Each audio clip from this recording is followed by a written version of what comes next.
Adriano Leite Ribeiro, known simply as Adriano, was once hailed as one of the most promising and powerful strikers in world football. His rise to prominence in the early 2000s captured the imagination of football fans around the globe, earning him the nickname O Imperator, the Emperor, for his commanding presence on the pitch. His combination of raw power, technical skill, and ability to score from almost any position made him a feared figure in attack. Yet, his career, which promised so much, was marred by personal struggles, injuries, and inconsistent form, leaving many to wonder what might have been. Early life and career beginnings. Born on February 17, 1982, in Rio de Janeiro, Brazil, Adriano grew up in a working-class neighborhood where football was a way of life. His early life was marked by the challenges of living in one of Rio's most disadvantaged areas, but it also instilled in him a passion for the game. Adriano's family, particularly his father, supported his football aspirations. And he began playing at a young age, showing a natural talent for the sport. He started his professional career at Flamengo, one of Brazil's most famous clubs, where he was initially a part of their youth setup before making his senior debut in 1999. At Flamengo, Adriano quickly gained attention for his powerful style of play, combining physical strength with impressive technical ability. His time at Flamengo helped him develop as a footballer and set the stage for his move to Europe. The move to Italy, rise to prominence. In 2001, Adriano made a high-profile move to Italy, joining Inter Milan in Serie A. The transition to European football marked a significant step in his development, as Serie A was one of the most competitive leagues in the world. His initial time at Inter was marked by high expectations, but it wasn't until 2004 that he began to truly make his mark. After a few seasons of loan spells, including a successful stint at Parma, where he found his form and scored a remarkable number of goals, Adriano returned to Inter Milan in 2004.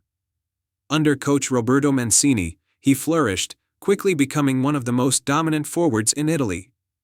During the 2004-05 season, Adriano was in devastating form, scoring 28 goals in 30 Serie A appearances.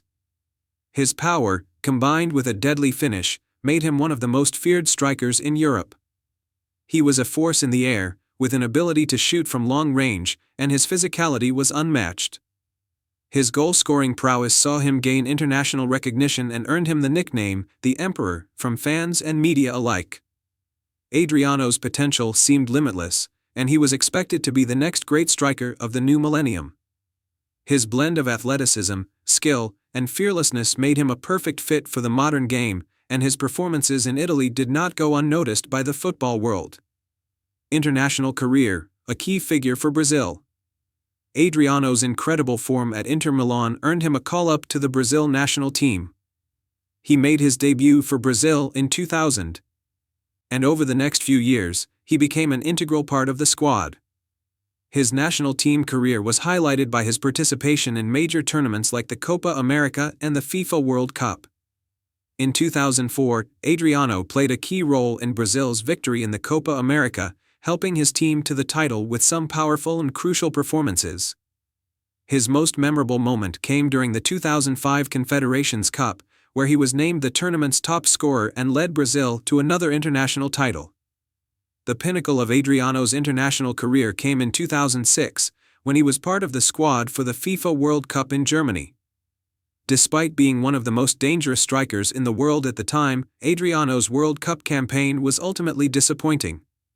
Brazil, expected to win the tournament, suffered a shock elimination in the quarterfinals, and Adriano's performances were widely criticized. However, he still remained a key figure in the Brazil national team, though his form began to decline in the subsequent years. The decline, injuries and personal struggles. While Adriano's career continued to be promising, a series of personal issues, injuries, and inconsistent form began to derail his rise to the very top. After a season of brilliant performances in 2004 to 2005, Adriano's career took a downward turn. The pressures of fame, combined with personal struggles, particularly the death of his father, led to emotional turmoil that affected his focus and performance on the field. At Inter Milan, his form started to dip, and injuries limited his appearances. he never regained his previous level of fitness or consistency, and by 2009, his time at Inter Milan had come to an end. In an attempt to revive his career, Adriano returned to Brazil, joining Flamengo once again in 2010, but his performances were far from the dominant force that once terrified defenders across Europe. Analytical paragraph. Adriano's career is a classic case of unfulfilled potential. With all the tools to become one of the greatest strikers in football history, including raw power, technical ability, and the ability to score from virtually every position, Adriano was, at his peak, nearly unstoppable. His time at Inter Milan and Brazil was marked by some of his most potent performances, yet a combination of personal issues, lack of discipline, and injuries ultimately hindered his ability to reach the pinnacle of world football. His tragic decline left many wondering how far he could have gone had he been able to navigate the pressures of professional football. Nonetheless, his time at Inter Milan and his success with Brazil, including winning the Copa America and contributing to Brazil's 2006 World Cup squad, remain a testament to his incredible talent. Adriano's legacy, though tarnished, serves as a reminder of the fine line between greatness and the personal challenges that often complicate a career at the very top.